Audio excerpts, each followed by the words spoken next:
Students, today we will discuss about the topic experimental determination of time period of a simple pendulum. To measure the time period of a simple pendulum, first of all we take an arrangement of simple pendulum like this, okay? And initially at rest, this point O is said to be mean point, okay? Mean position. And when metallic bob displaced and is then released, it starts to and fro motion like this, okay? During to and fro motion, we can find the time for different number of oscillations, say small t, okay? And by using formula, time period equals time taken for 20 oscillations upon 20, we can find time period. So at different lengths we can repeat this process, and we have t1, t2, t3 as the time period, okay? So in this experiment, first of all we take length, suppose that 90 centimeter, then count time, note down time using stopwatch for 20 oscillations, say t1, small t1, okay? Similarly for 90 t2 or 100 t3, okay? Now time taken for 20 oscillation divided by number of oscillation 20, okay?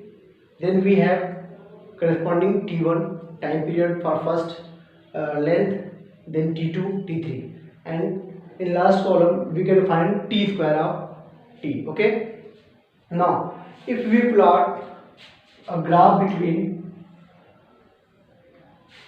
t square and L, it means if we plot a graph between t square and L, then we have a straight line, okay? We have a straight line, and we can find slope of this straight line, okay?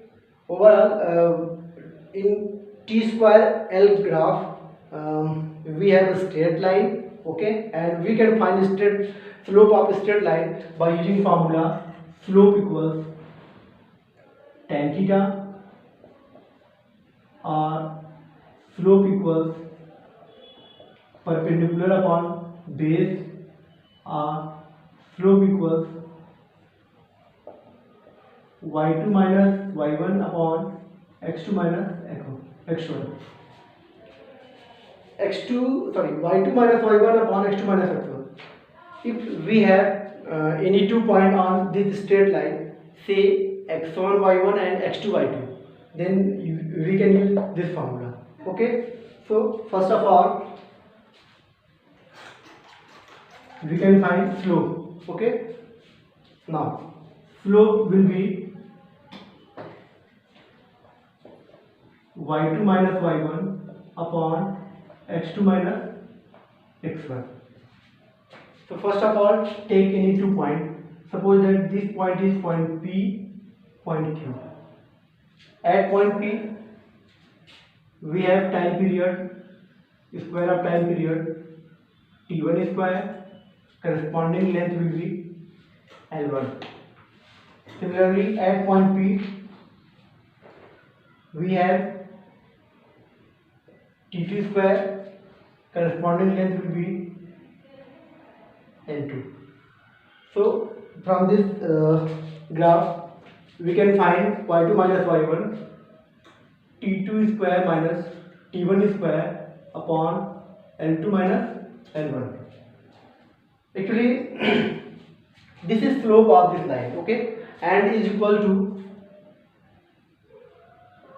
4 pi square by g. This is found to be a constant and is equal to 4 pi square by g, okay? Now it means we have 4 pi square by g equals t2 square minus t1 square upon L2 minus L1, and t2 square is again square of time period, and t1 square is square of time period. Okay, it means difference will be again square of time period. Say t square and L2 minus L1 difference will be again length. Okay, again this difference will be length, so we can write small l, and we have 4 pi square by g. Now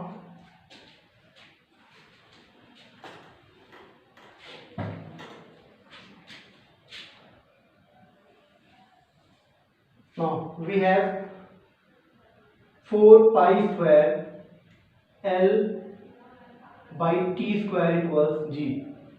By using this formula, we can calculate the value of g at a place. Okay.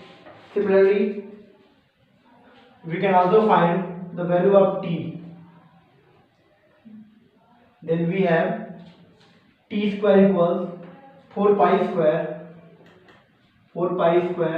into L by g, and this will equal to t equals under root 4 pi square L by g, and t equals 2 pi root L by g. It means by using this formula we can calculate time period of a simple pendulum. Okay, thank you.